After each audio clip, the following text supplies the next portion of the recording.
It's great to meet you. Thank you so much for taking a minute out today. Yeah, of course. I'm pumped. This is gonna be so much fun. Me too, man. So before we get into it, I want to know this. 5 years ago, this pandemic was changing all of our lives, everything that we were doing. How did you get through the COVID-19 2020 era, and how has it influenced the way that you live now in 2025? I mean, okay, so I feel like everyone has like oh, that was a crazy time story, whether it's that was a crazy time because we're all shut in and we got a COVID dog, or they have something more dramatic, right? For Yeah. me, the craziness of that was about the time when my wife and I were on, I was running, I was a professional athlete for many years, track and field, 1500. And I was one of the best in the world. And uh, at that time, my wife and I decided, okay, we're ready to start our family. And so she was actually probably about 3 months pregnant, right around when the COVID happened. And so what I remember about it is not necessarily the being shut in because my job required me to go out and train. So I was still getting out. I was, touching grass. I was running in the air. So that was no problem. But there is like all these things have like a little layer of stress to them. And in the back of my mind, I knew with my wife being pregnant and starting a family, that being a professional athlete is by no means impossible with a family, but it does get harder, right? Things shift, things change, even just the sleep alone to adapt. So that was in my mind. Um, COVID was going on. My sister was having a hard time because she has some disabilities. And then I was out training. This is probably about 3 weeks into COVID, and my wife calls me, and she had a um, she had a, and so I get this phone call and was in the middle of a workout. And in that moment, my hip cracked. And so that was, which is very rare. But if you look at the mapping of like emotional trauma and stress, you'll see it in hips and the back. So what really wasn't that surprising. But that was like the straw that broke the camel's back. But that kind of was like my COVID experience where it was just Wow. like everything changed and had this like kind of trauma piece on top of it. And so that's what it was for me. But that being said, um, it was also a really good time because it with that injury and with all of that, it forced me to take a step back and really look at what mattered, what I loved, what I cared about, which is obviously I loved the running, I loved being a professional athlete, but it was the art. That's what I've always been called to, and I actually got to really just dive into that more, oddly enough, because of the injury. So, Yeah. um, some bitter and some sweet to that. Yeah, for sure. So let me ask you this. You've segued into writing since then. So to get a handle on exactly what you do on a daily basis, I'm going to put you in a school. You're in front of 12-year-olds. It's career day, and the kid in the back of the room is like, "Hey, what do you do for a living?" What's your Ah, answer? that's amazing. I am going to tell them that I am in the business of probably affecting other people's emotions. And then you're going to be like, oh, what is that? Because I'm like, I don't know what that means. I'm like, that's writing, you know. And that's really all that writing a novel is. It's unless you're writing something technical like a manual or something for a university, um, everything is in service to the reader, and ultimately they want a piece of truth, which truth can come from things that actually happened, or in my case, writing fantasy, oftentimes I find that truth is more easily communicated in things that aren't true, or yeah, so things that are in fiction. Um, but that is secondary to the emotion that you're playing with and eliciting in that person to make them open and ready to hear whatever it is that you're writing about. So let me ask you this. When you were 12 years old, what was your dream? What did you want to be? Ah, so I think that depends on the day. Um, I think at one point it was a bounty hunter, then it was Indiana Jones. But in the back of my mind, it always was to be an author. And the funny thing is like Actually, I wouldn't have been able to tell you that a month ago, until someone in my life who helped raise me came to me and said, "Hey, you know the reason we always went to the libraries and did these things is you told me that you were going to be a writer one day." And so she just knew that. So like it was in there, almost like a repressed memory that was driving everything I was doing. But realistically, I thought I was going to play Pokemon cards or do something with marching band.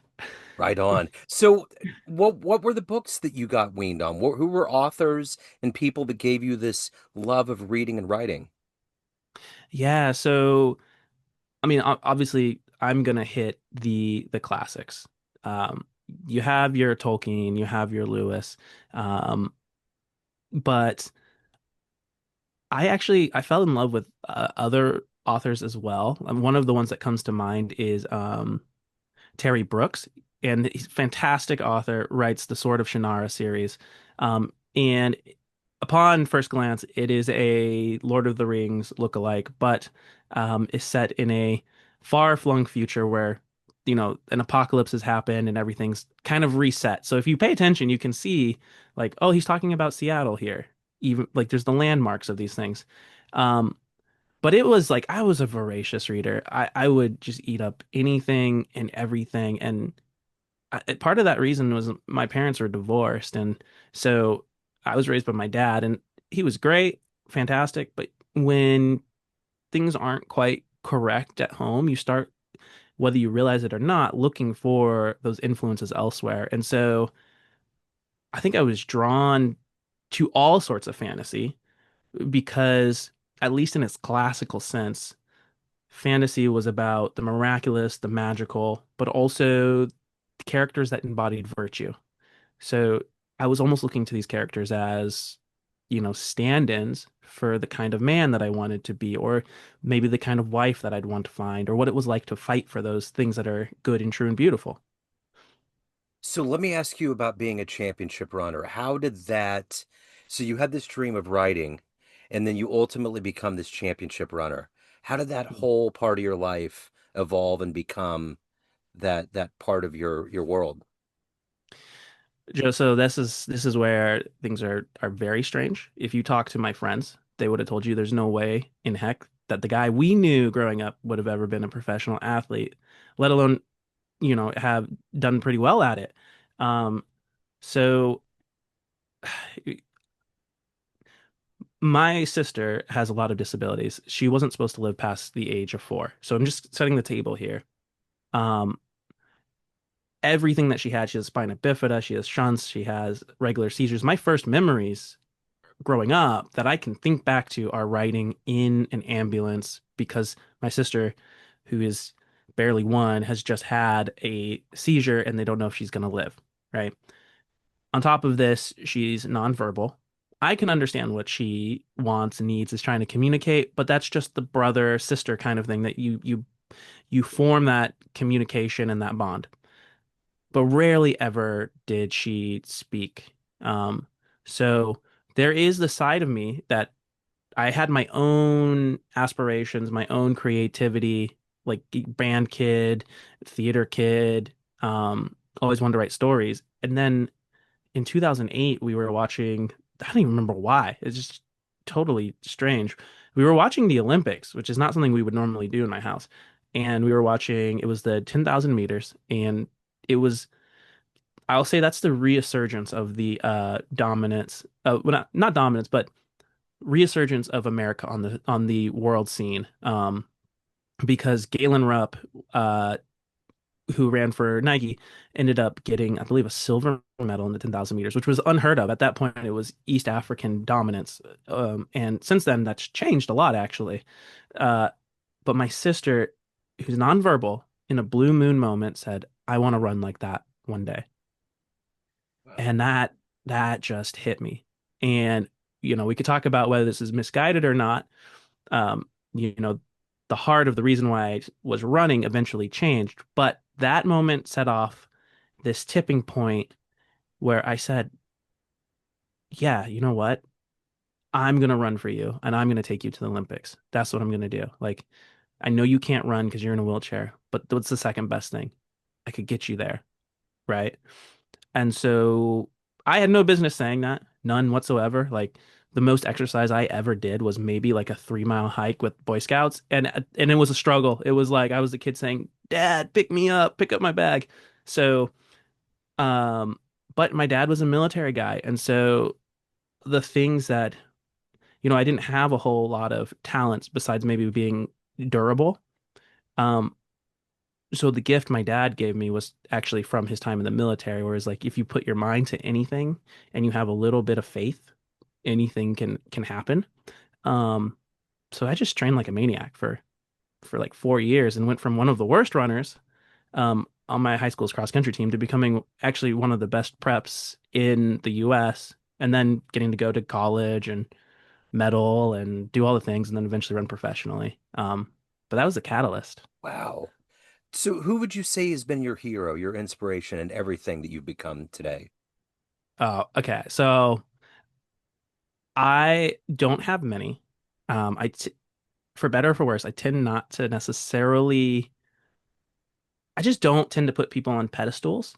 Uh, but there's one person that I come back to over and over again, and it's Bruce Lee.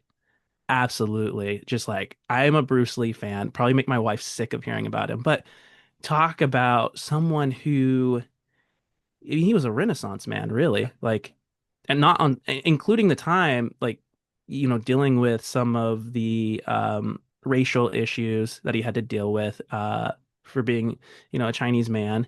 And none of that stopped him. Like, he hit everything, you know. I believe it's Aristotle, it might be Socrates. One of the two talked about in the physicality, every man should at one point find out what their body can do. And Bruce Lee did that. He did it to the extreme. But on top of that, at the same time, he's making films that are changing the world. He's writing books. He's journaling. He has that yin and that yang. And yeah, if there's anyone I could emulate, it would be him. So what gets you up every day to be a writer? And even before, when you were a championship athlete, what was it? What's consistently gotten you up to do the work that's ahead of you, to take care of your own soul at a high Hmm. level? Hmm. Yeah. So for me, it's a lot of it, some of it's intrinsic. Like I have this burning desire to find out what I'm made of. And it's really, I think it kind of stems from the idea of like this life, this moment, it's something to treasure and to capture. And I don't want to ever be sitting as an old man wondering if I could have done it. Like it doesn't really matter if I did it, if it was a success, what people thought, just knowing um that I actually tried. Uh that is probably the thing that really gets me going most of the time.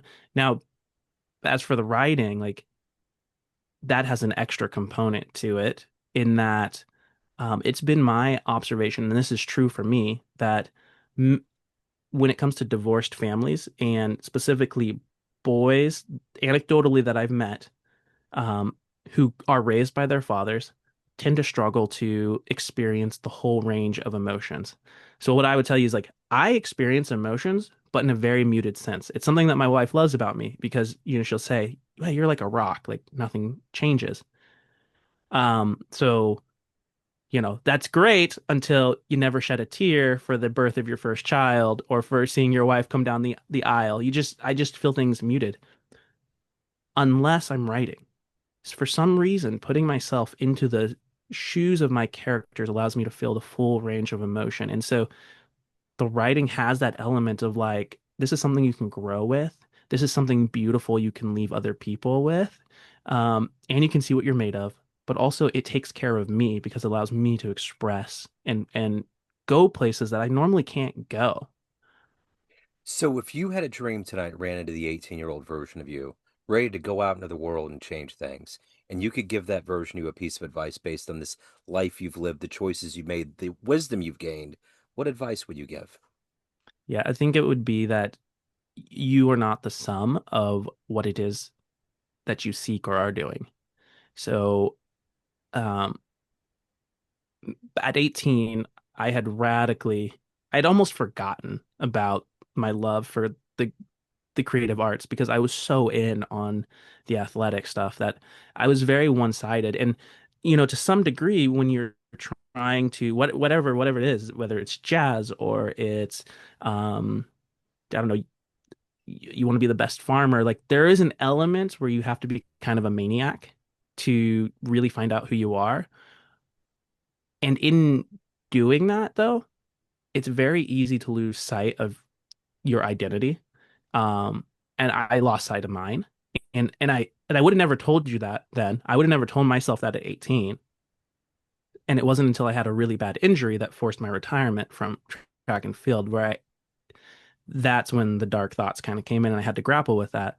So I would constantly go back and warn myself, like, hey, there's so many other things that you do that bring value. And this thing that you do, it's something that you love and it's a challenge and it's fun and blah, blah, blah, blah, blah, blah. But don't forget who you are at your core. So, of everything that you've done and accomplished, and more importantly, evolved to in your life, what are you the proudest of? Hmm. The proudest. You know, that's a funny question because I'm not. There's like the answer I ought to give. Like if my wife's listening to this, she's gonna say, "It's because you're a dad. Come on, it's because you're a dad." Um, but I don't think that's the case. I think it's loosely related. I I came from a family that didn't really go to college. I didn't do really anything that they sought out to do, and that's okay. Um, but with that, I think it's starting a new legacy, starting a whole family, and like giving a new direction to everything that has to do with that. That's probably the proudest, which is a whole host of things. Yeah. So let me ask you this.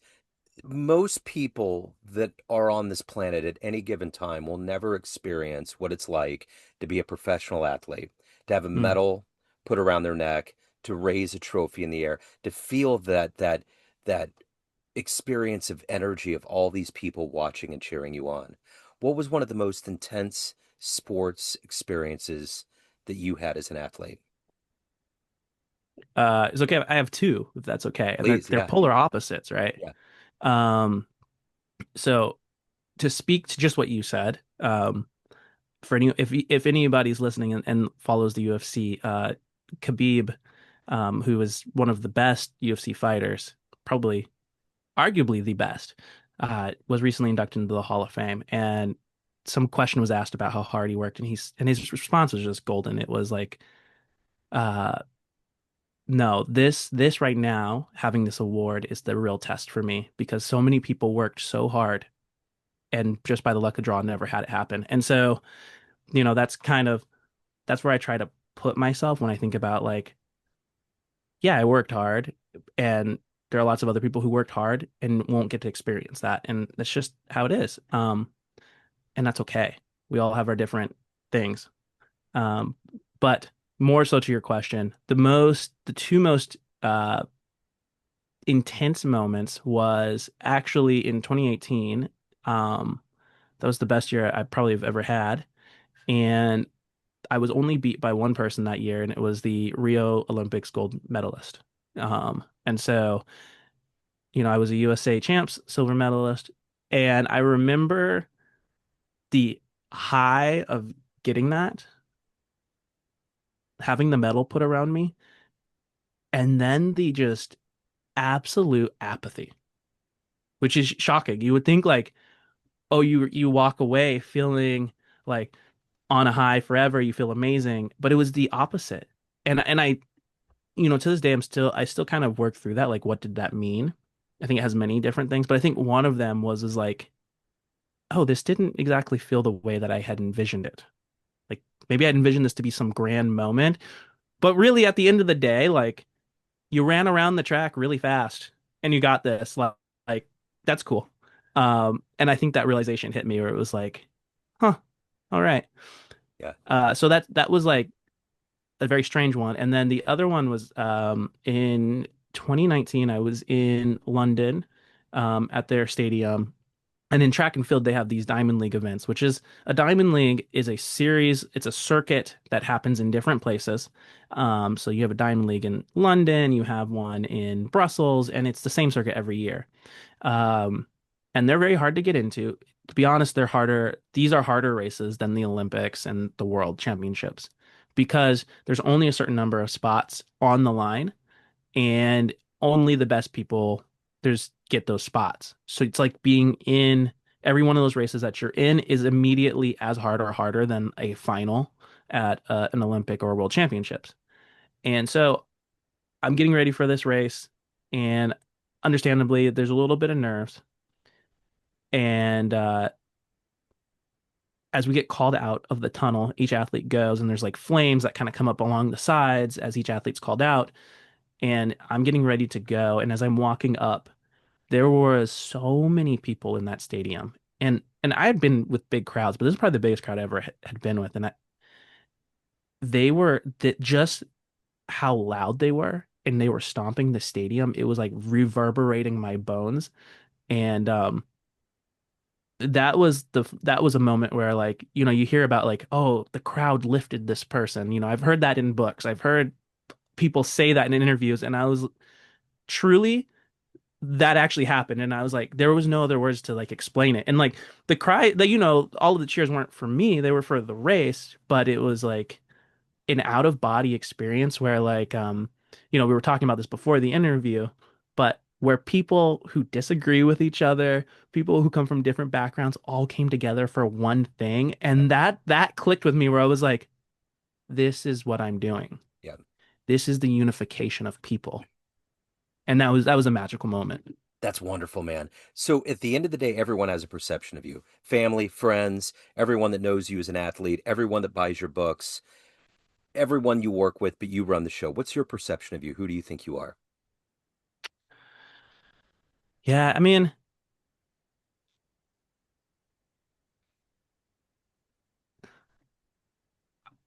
when I think about that, like,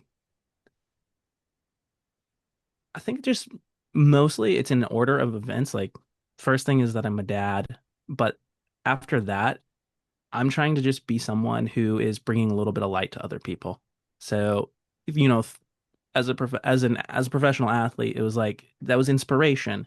Now it's, can I write a story that has some bit of virtue or something that make someone smile and makes them maybe forget some of the things that were hard about their day, or even equip them to deal with it a little bit better next time. And I think that's the essence of art, right? Is like you're adding something that might not have words for it to other people's lives. I love it. So if anyone wants to pick up your books, they want to reach out, they want any of the good business in your world, where's the best place to go? Absolutely. You should come to I have a website. It's isaacyorks.com. My name's a little weird, so it's Izaic Yorks.com. The good news about that is I'm the only Isaac Yorks. If you look that name up, you will only find me. Very strange. But if you want to get one of my books, that is the best place to do it. Of course, you can grab them at Amazon and all those places, but getting it directly from me usually comes with a few extra goodies, and you walk away with, you know, all the good things that I like to send people with. So Right on. that's where I go. Right on, man. Isaac, this has been wonderful. Thank you, sir. Thank you for your time. Thank you for your story. Best of luck with everything. Thanks, Joe. I hope that this helps some people. Yeah, absolutely.